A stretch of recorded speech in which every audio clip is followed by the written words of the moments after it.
안녕하세요. 5월 1일 마인드 컨트롤 11차 인사드립니다. 안녕하세요. 오늘도 한다 화이팅! 어제 그나마 조금 가면서 서로 좀 기분이 좋았던 거는 무슨 일이 있었냐면은 차를 타고 가는데 좀 좁은 길이었어요. 좁은 길이었는데 제가 이쪽으로 가면은 몇몇 차가 지금 못 지나가는 상황이었는데 제가 잠깐 이렇게 좀 기다려주고 있었죠. 근데 한 4차 정도 지나가는데 그 마지막 차 제네시스였어요. 그 차가 지나가면서 비상 깜빡이를 틀더라고요. 어떻게 보면 예전 같은 경우에는 그 썬팅이 진하지가 않아서 그냥 예, 고맙습니다 하면서 인사를 하거나 그렇게 좀 보였었거든요. 근데 현재는 그게 썬팅이 진하다 보니까 보이지 않다 보니까 비상 깜빡이를 누르는데 거기서 좀 그래도 내가 이렇게 기다려준 거에 대해서 고맙다고 그 표현을 하는데 되게 좀 감사하더라고요. 그래서 저도 이런 사소한 거 이런 것들을 지켜가면서 좀 다른 사람에게 좀 양보하고 그리고 내가 감사하다는 마음을 표현하고 이렇게 가야겠다라는 생각을 하게 됐어요. 그때 좀 짧은 순간이었지만 그래서 그 하나가 그래도 좀 되게 즐겁게 하더라고요. 그 하나가. 그래서 어제도 잘 보냈고 또 하나 있다라고 하면은 저의 주식 잔고가 아주 개판이 나기 시작했습니다. 어제 화가 좀 나더라고요. 그래서 어 제가 생각했던 뭔가를 해야 되는데 그걸 하지 않고 그냥 손 놓고 아무것도 안 해, 못하겠더라고요. 왜냐면 멘탈이 살짝 나가버려가지고. 그래서 이러면 안 되겠다. 근데 마침 다행히 이제 움직일 수 있는 동력이 돼가지고 움직였더니 그나마 조금 괜찮아지더라고요. 그래서 거기서도 이제 오늘 아침에 그나마 제가 좀 느꼈던 거는 어제는 막 주식이 뭐 그냥 다 포기하자. 뭐 돈이 벌어준다라고 하긴 하는데 이건 너무 내가 견디기가 너무 힘든 것 같아. 라는 생각하면서 자 본전만 오면 다 팔아버리고 그냥 어 제로에서부터 시작하고 주식은 하지 말자라는 생각했지만 그게 아니라 저의 주식하면서 문제점은 손절 라인을 잡아놨지만 그 손절 라인을 지키지 않는다는 거예요. 손절 라인을. 그리고 올라가면은 그 올라간 거에 대해서 욕심이죠. 욕심인데 그 어느 정도까지만 하고서 뭐 5%면 5%다, 3%면 3%다 라면서 그거를 지켜야 되는데 그 상한선은 기준이 없다 보니까 올라가도 내가 수익을 못 내는 거죠. 그러니까 내가 생각하는 이 손절 라인, 손익 라인을 정해서 이거를 기계처럼 AI처럼 그렇게 손절을 지키고 손익을 지키고 그렇게 가야겠다라는 게 정말 맞는 것 같아요. 안 그러면은 내 주식 계좌는 항상 팔아다 라는 게 결론입니다. 그래서 어제 정말 주식을 포기하고 싶었지만 그러지 않고 내 마음을 단단히 해서 좀 더 기계적인 손익 손절 라인을 지키도록 노력을 하면서 주식을 더 하려고 합니다. 어제 거의 다 읽었어요. 이제 여기 마지막은 보니까 이 경제 용어 같은 주황색인데 주황색은 이제 그 부자의 언어라고 해가지고 그 경제 용어를 좀 가르쳐 주는 것 같아요. 그래서 이제 이것도 거의 다 읽어서 다음에 제가 읽을 책은 라이드 와일드 에머슨의 그 자기신뢰인가? 그 책을 읽을 거고 과학 쪽 관련된 건 아직 정하진 않았지만 아직 문학 쪽은 이 멋진 신세계라는 책이 아직도 좀 많이 남았어요. 한 3분의 1 정도 남아가지고 이거 잘 읽히진 않지만 그래도 고명환 작가님께서 말하는 10쪽, 10쪽, 10쪽 이런 식으로 읽다 보니까 그래도 전보다는 좀 읽히는 것 같아요. 대신 잠자기 전에 유튜브나 이런 쇼츠, 틱톡 이런 걸 하지 말아야 된다. 왜냐?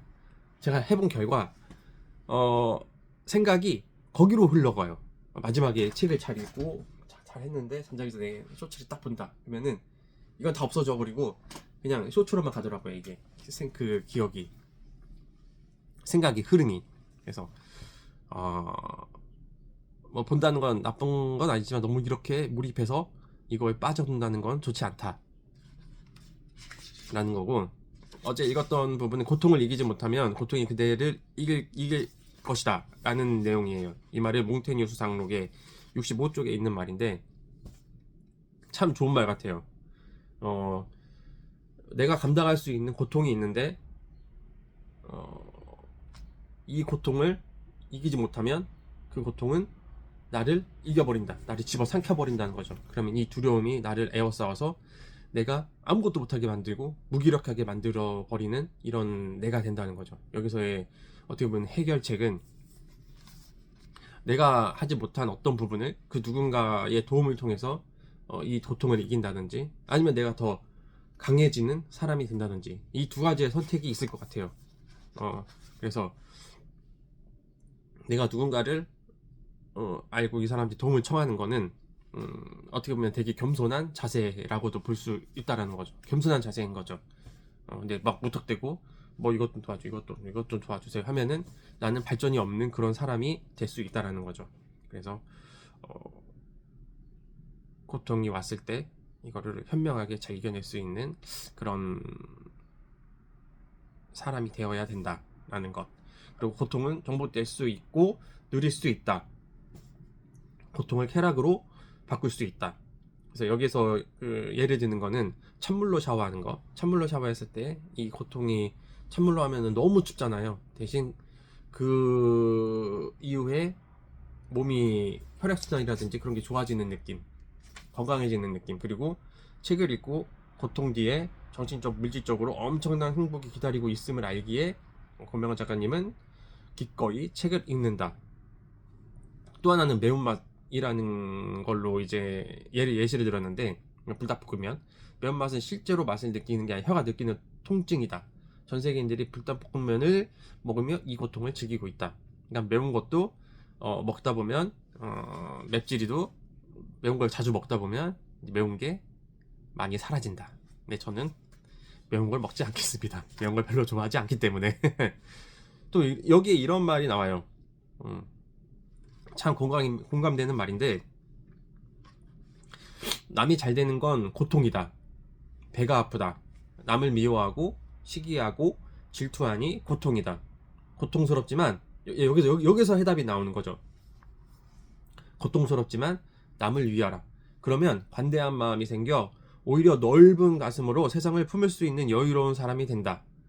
남을 위해 가치를 생산하는 삶을 살면 돈은 저절로 따라오기 때문에 금전적인 고통에서도 해방된다. 그러니까 남이 잘 됐을 때 미워하기보다는 그 사람을 축하해주고 그 사람을 더 박수 쳐줄 수 있는 그런 사람이 되어야 된다라는 거죠. 그러니까 누가 어디서 봐도 나보다 잘 됐을 때, 그러니까 나보다 잘 안 됐을 때는 이 사람을 위해주는 건 누구나 다 할 수 있을 것 같아요. 누구나. 막 그게 그 위로든 아니면 그 사람을 약간 좀 낮게 보면서 이 사람을 위해주는 척 하는 거거든. 되게 그것도 괜찮아 하면서, 근데 이 사람이 정말 정작 잘 됐을 때 이거를 표현할 수 있고 정말 박수 쳐줄 수 있는 사람이, 저는 좋은 사람, 겸손한 사람, 그리고 된 사람이라고 보고 있습니다. 그리고 비밀의 개수와 부는 비례한다라는 이런 챕터에서는 경청에 대해서 잠깐 여기에서 나오는데, 전 경청이라는 말이 되게 좋아해요. 왜냐면은 제가 많은 사람들을 뭐 비례해서 제 기준에서 봐봐 오면은 거의 다 이제 듣는 귀가 열린 게 아니라 거의 다 말하는 입이 발달이 많이 돼 있더라고요. 말하는 입이. 거기서 볼 때 저도 느낀 게 뭐냐면은 말하는 것도 정말 중요하지만 나를 표현하고 내가 어떤 사람이다, 내가 무엇을 할 수 있다라는 것도, 그 표현하는 것도 정말 중요하지만, 내가 이 사람의 마음을 들을 수 있는 여유, 이게 더 저는 중요하다고 생각하는 사람 중에 한 명이에요. 경청할 수 있는 마음. 왜냐면 이런저런 얘기를 막 듣다가 내가 하고 싶은 말이 막 튀어나오고 저건 아니야, 이건 아니야, 저건 아니야, 저건 아니야, 야 너 그렇게 생각하면 안 되지, 막 그렇게 생각이 나올 때가 많단 말이죠. 근데 그게 아니라 이 사람이 왜 이렇게 말을 하지? 라는 거를 생각하면서 이 사람 그럴 수 있겠구나 라면서 이제 그 사람 존중해주고 그렇게 말할 수 있는 사람이 전 더 대단하다고 생각을 하는 거거든요. 근데 이게 저는 말을 잘 아직은 못합니다. 못하지만 그래도 열심히 하려고 그래서 책을 읽는 겁니다. 제가 추측하는 바 어렸을 때 굉장히 어렸을 때요. 초등학교 때, 그러니까 저학년 때. 저 때는 원래 국민학교 때에서 초등학교 때로 바뀌었어요. 근데 냉장고 박스에서 놀다가 빈 박스에 놀다가 뒤로 그냥 자빠져 버려가지고 뒤통수가 터져가지고 그때부터 제가 말더듬이가 됐고, 말더듬이는 많이 고쳤죠. 아직도 말하는데 많이 애로사항은 있지만 그래도 정말 많이 고친 거예요. 저 책도 못 읽었어요. 그래서 노력하면 된다.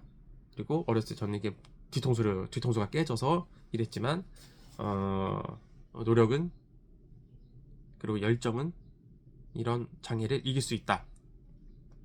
그 경청이라는 말에서도 여기까지 왔는데 어쨌든 경청하는 사람은 참 위대한 사람이고 대단한 사람이다.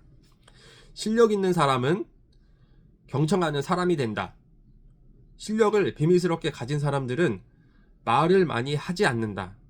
실력은 숨길수록 매력이 있기 때문이다. 전 숨김으로써 이걸 좀 말하는 거는 그래도 어느 정도 일리가 있다라고 보긴 하지만 여기서 말하는 건 아무래도 그런 거겠죠. 내가 무엇을 잘해. 나를 어필하는 건 또 정말 중요하지만 이게 어떻게 보면은 과시가 될 수도 있다라는 거죠. 오지랖일 수도 있고. 그래서 타인이 정말 뭔가를 필요로 할 때 그때 내가 그 문제점에서 해결책을 내어주고, 그리고 이거에 대한 조언을 그에 맞는 필요할 때 조언을 해준다라고 하면은 정말 나는 현명한 사람이 될 수가 있겠죠. 그런데 그게 필요하지도 않은데 그냥 가서 야 이건 이렇게 하는 거고 이건 저렇게 하는 거야, 이건 또 저렇게 하는 거고, 야 너 그래, 야 임마 이렇게 하면 안 되지 하면서 이렇게 훈수를 두는 거는, 오지랖을 부리는 거는 참 못난 행동이라고 볼 수가 있는 거죠. 저 또한 살면서 그런 분들을 몇 번 만났는데 맨 처음엔 좋아요. 모르는 거를 아니까. 근데 이게 계속 반복되고 하다 보면 참 이게 사람 지치게 만드는 일더라고요. 저로서는. 그래서 이런 것들을 볼 때 내가 참 이런 것들을 견디는 힘도 중요하지만 몹지랖을 떨지 않는 거, 입을 무겁게 하는 거, 이게 참 중요하다라고 생각을 합니다. 네, 오늘도 밝은 해가 뜨고 오늘도 이제 5월의 첫날이죠. 금요일. 오늘도 달려봐야죠. 행복을 위해서, 나 자신을 위해서, 내가 책임져야 하는 뭔가를 위해서 달린 하루가 돼야죠. 네, 오늘도 이렇게 시작합니다. 나는 유통, 제조업의 500억대 대부자가 되었고, 나처럼 힘들어하는 사람들을 위해서 내가 그 도움을 이 사람 성공할 수 있는 그런 도움을 주는 사람이 되었다. 오늘도 나는 행복하다. 행복. 나는 그리고 감사한 하루를 시작할 수 있으면 나는 참 감사한 사람이다. 그리고 나로 인해 누군가가 행복이나 즐거움을 느끼는 하루가 되었으면 좋겠습니다. 그리고 마지막 하나는 나는 도움을 되는 그런 사람이 되었습니다. 오늘도 즐거운 하루 되세요. 감사합니다.